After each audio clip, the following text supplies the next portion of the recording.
नमस्कार दोस्तों, आप सभी का एक बार फिर से स्वागत है। प्राचीन काल में मनोहर नगर में पीठ नाम का एक ब्राह्मण रहा करता था। वह माता भगवती दुर्गा का बहुत बड़ा भक्त था। उसकी एक बहुत ही सुंदर कन्या थी जो संपूर्ण सद्गुणों से युक्त थी। उस कन्या का नाम सुमति था और वह अपनी सहेलियों के साथ क्रीड़ा करती हुई इस प्रकार बढ़ने लगी जैसे कि चंद्रमा की कली बढ़ती है। उसके पिता प्रतिदिन माँ दुर्गा की पूजा करके हवन किया करते थे और उस समय वह भी वहां उपस्थित होकर अपने पिता के साथ पूजा करती। एक दिन सुमति अपनी सहेलियों के साथ खेल में लग गई और भगवती के पूजन में उपस्थित तू ही उसके पिता को अपनी पुत्री की ऐसी असावधानी देखकर बहुत क्रोध आया और उन्होंने अपनी पुत्री से कहा, अरे दुष्ट पुत्री, आज तूने भगवती का पूजन नहीं किया, इस कारण मैं किसी कुष्ठ रोगी या दरिद्र के साथ तेरा विवाह करूंगा। अपने पिता का ऐसा वचन सुनकर सुमति को बहुत दुख हुआ और उसने अपने पिता से कहा, हे पिता, मैं आपकी ही कन्या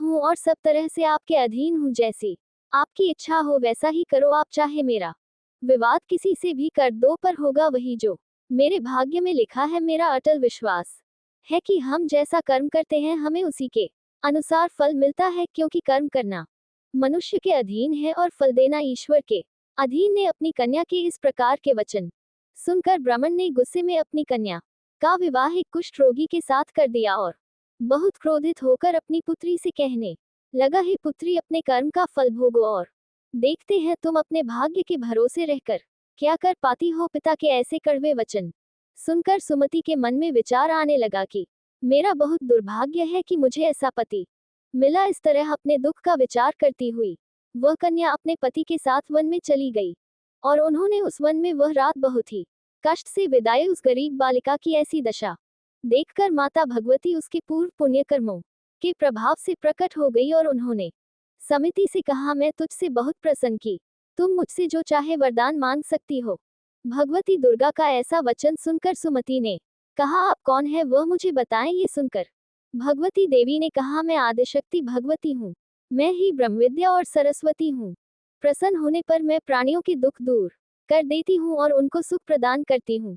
मैं तुझ पर तेरे पूर्व जन्मों के पुण्य के प्रभाव से प्रसन्न हूँ। तुम्हारे पूर्व जन्म में तुम एक भील की पत्नी थी और बहुत ही पवित्र औरत थी मीना। एक दिन तेरे पति निषाद में चूड़ी की चोरी करने के कारण तुम दोनों को सिपाहियों ने पकड़ लिया और ले जाकर जेलखाने में कैद कर दिया। उन लोगों ने तुमको और तुम्हारे पति को भोजन भी नहीं दिया। इस प्रकार नवरात्रि के दिनों में तुमने न तो कुछ खाया और न ही जल पिया। इस प्रकार 9 दिनों तक नवरात्र का व्रत हो गया है। ब्राह्मणी, उन दिनों में जरूरत हुआ इस व्रत के प्रभाव से प्रसन्न होकर मैं तुम्हें मनवांछित वर देती हूँ, तुम्हारी जो इच्छा हो मांग लो। इस प्रकार माता दुर्गा के वचन सुनकर सुमति ने कहा, अगर आप मुझ पर प्रसन्न है तो हे दुर्गे, मैं आपको प्रणाम करती हूँ। अगर आप मुझ पर प्रसन्न है तो कृपा करके मेरे पति का कोढ़ दूर कर दीजिए।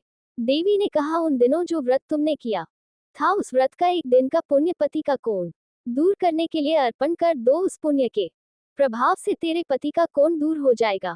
इस प्रकार के वचन सुनकर सुमति बहुत प्रसन्न हुई है और उसका पति निरोग होकर बहुत ही सुंदर और कांतिमान हो गया। वह ब्राह्मणी पति की ऐसी काया देखकर देवी की स्तुति करने लगी और कहने लगी, आप दूसरों की दुर्गति को दूर करने वाली, तीनों लोगों का संताप हरने वाली, समस्त दुखों को दूर करने वाली, रोगी मनुष्य को निरोग करने वाली, प्रसन्न होकर मनवांछित फल देने वाली और दुष्टों का नाश करने वाली जगत की माता हो।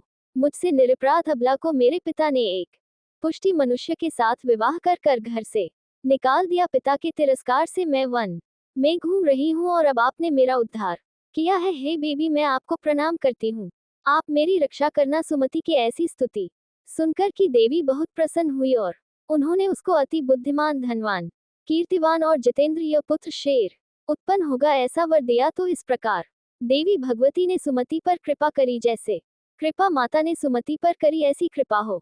संपर्क करें। जय मां दुर्गा।